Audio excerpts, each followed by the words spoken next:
إن هذا العلم دين، فانظروا عمن تأخذون دينكم.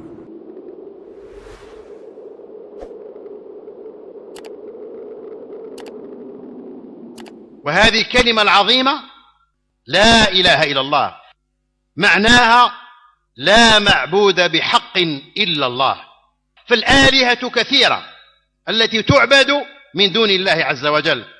هناك من يعبد الملائكة، هناك من يعبد بعض الرسل، هناك من يعبد الشيوخ والأولياء والموتى، هناك من يعبد القبور، هناك من يعبد المغارات، هناك من يعبد بعض الحيوانات، هناك من يعبد الشمس والقمر.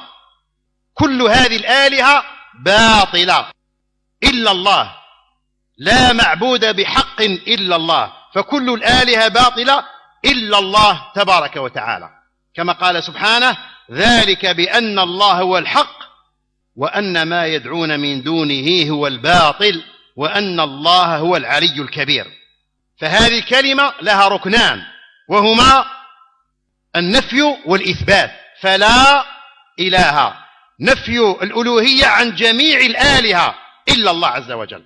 إلا الله إثبات الألوهية لله الخالق الرازق المدبر وحده لا شريك له.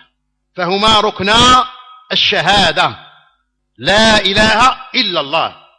فلا يتحقق التوحيد الخالص والإيمان الحق إلا بنفي الألوهية بكل أنواعها عن جميع الآلهة التي تعبد من دون الله، وإثبات هذه الألوهية لله تبارك وتعالى، نفي وإثبات. قال عز وجل: ولقد بعثنا في كل أمة رسولا أن اعبدوا الله واجتنبوا الطاغوت. وقال: فمن يكفر بالطاغوت ويؤمن بالله فقد استمسك بالعروة الوثقى لا انفصام لها والله سميع عليم.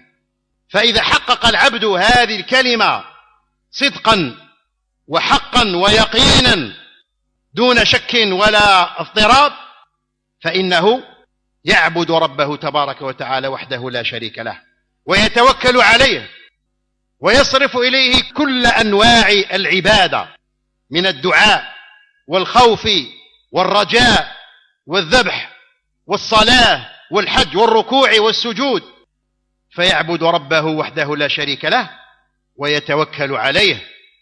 قال الله تبارك وتعالى: ولله غيب السماوات والأرض وإليه يرجع الأمر كله فاعبده وتوكل عليه وما ربك بغافل عما تعملون. وتوكل على الحي الذي لا يموت وسبح بحمده، رب المشرق والمغرب لا إله إلا هو فاتخذه وكيلا.